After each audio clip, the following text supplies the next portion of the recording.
Assalamualaikum warahmatullahi wabarakatuh. Perkenalkan, nama saya Siti Nurfadila dari Prodi Sistem Informasi B. Di sini saya akan mempresentasikan materi yang diambil dari mata kuliah Sistem Operasi. Di sini ada 4 materi yang akan dibahas, yaitu yang pertama, contoh interupsi yang ada di dalam sistem operasi. Yang kedua, contoh proteksi perangkat keras dalam sistem operasi. Yang ketiga, contoh proteksi input atau output dalam sistem operasi. Yang keempat, contoh proteksi memori dalam sistem operasi. Nah, yang pertama, contoh interupsi yang ada di dalam sistem operasi. Interupsi sering juga disebut interrupt adalah suatu permintaan khusus pada mikroprosesor untuk melakukan sesuatu. Interupsi pada dasarnya kalau dalam dunia komputer sering kita kenal dengan penghentian sementara proses program yang sedang berjalan. Nah, seperti di gambar ini yang pertama ada program yang sedang berjalan, kemudian terjadi interrupt, dan kemudian melayani interrupt. Nah, di sini yang disebut sebagai penghentian sementara proses program, dan kemudian akan kembali meneruskan program yang sedang berhenti tadi. Jenis-jenis interupsi.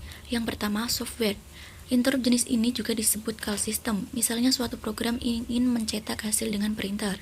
Yang kedua, hardware, terjadi karena adanya aksi pada perangkat keras seperti penekanan tombol keyboard atau menggerakkan mouse. Interrupt ini terbagi lagi menjadi dua, yaitu maskabel interrupt terjadi karena aksi luar, dan non-maskabel interrupt terjadi karena memori atau kesalahan parity pada program. Penyebab terjadinya interrupt. Penyebab terjadinya interupsi yaitu pada program terjadi akibat eksekusi suatu instruksi. Kemudian timer disebabkan oleh timer prosesor. Penyebab yang lain adalah disebabkan oleh input atau output controller, baik sebagai tanda bahwa operasi telah selesai maupun memberi tanda error. Fungsi interupsi. Yang pertama, interupsi memindahkan pengendalian kepada interrupt service routine melalui interrupt vector yang berisi alamat dan semua service routine. Yang kedua, interrupt yang datang berikutnya dibatalkan ketika interrupt lain sedang diproses untuk menjaga hilangnya suatu interrupt. Yang ketiga, arsitektur interrupt harus menyimpan alamat instruksi yang diinterrupt. Contoh interrupt, misalnya proses mentransfer data ke printer. Setelah setiap proses write, prosesor akan pause dan tetap idle sampai printer jalan. Panjang waktu pause dapat dimanfaatkan untuk siklus instruksi lainnya yang tidak melibatkan memori. Penanganan interupsi. 1. Controller mengirimkan sinyal interupsi melalui interrupt request lain. Yang kedua, sinyal indeteksi oleh prosesor. Yang ketiga, prosesor akan terlebih dahulu menyimpan informasi tentang keadaan state-nya atau informasi tentang proses yang sedang dikerjakan. Yang keempat, prosesor mengidentifikasi penyebab interupsi dalam mengakses tabel vektor interupsi untuk menentukan interrupt handler. Yang kelima, transfer control ke interrupt handler. Yang keenam, setelah interupsi berhasil diatasi, prosesor akan kembali ke keadaan seperti sebelum terjadinya interupsi dan melanjutkan pekerjaan yang tadi sempat tertunda. Nah, di sini ada contoh gambar siklus penanganan interupsi. Nah, ini penjelasannya seperti tadi. Bisa dilihat dulu. Yang kedua, contoh proteksi perangkat keras dalam sistem operasi. Pada saat suatu proses sedang berjalan, ada keadaan di mana prosesor berhenti.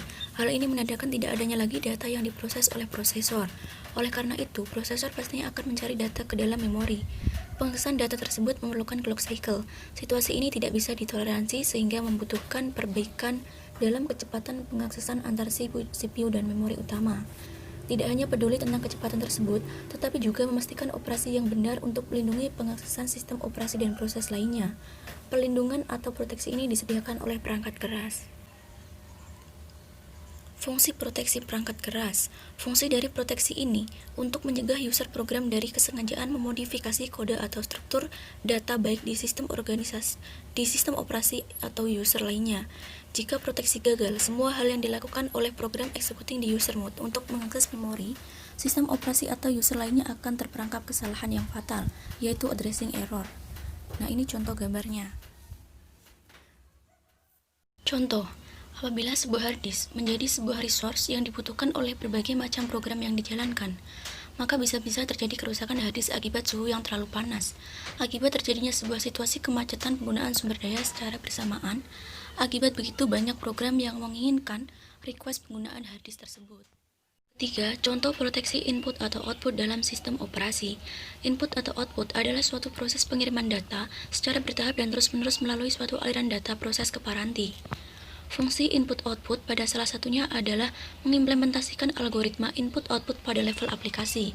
Hal ini karena kode aplikasi sangat fleksibel dan bugs aplikasi tidak mudah menyebabkan sebuah sistem crash. Macam-macam input atau output. Di sini ada dua macam, yaitu yang pertama, konektor RJ45 digunakan untuk koneksi Ethernet pada komputer dan perangkat jaringan Ethernet lainnya seperti router dan aktif dan juga modem, juga perangkat lain yang mendukung interface Ethernet. Nah, ini adalah contohnya konektor RJ45. Dan yang kedua adalah USB atau Universal Serial Bus. Per standar yang ada di komputer saat ini, konektor-konektor USB tersebut dapat ditancapi berbagai perangkat mulai dari mouse sampai printer dengan mudah dan cepat. Nah, ini adalah contoh gambar dari USB. Contoh proteksi input atau output. Penggunaan bisa mengacaukan sistem operasi dengan melakukan interupsi input atau output ilegal, dengan mengakses lokasi memori untuk sistem operasi atau dengan cara tidak melepaskan diri dari proses. Proteksi input atau output dikatakan selesai jika penggunaan data dipastikan tidak menyentuh mode monitor. Yang keempat, contoh proteksi memori dalam sistem operasi. Proteksi memori adalah sebuah sistem yang mencegah sebuah proses dari pengambilan memori proses lain yang sedang berjalan pada komputer yang sama dan pada saat yang sama pula. Proteksi memori selalu mempekerjakan hardware atau Memory Management Unit atau MMU. Dan sistem software untuk mengalokasikan memori yang muncul ketika sebuah proses mencoba untuk mengakses memori di luar batas. Contohnya, proteksi memori dapat menggunakan relation register dengan limit register. Relation register berisi nilai terkecil alamat fisik. Limit register berisi tentang nilai alamat logika. Dengan relokasi dan limit register, tiap alamat logika harus lebih kecil dari limit register. MMU memetakan alamat logika secara dinamis dengan menambahkan nilai di relation register. Demikian presentasi saya kali ini, semoga dapat bermanfaat bagi teman-teman semua dan mohon dimaafkan karena masih banyak kekeliruan dan kesalahan. Wassalamualaikum warahmatullahi wabarakatuh.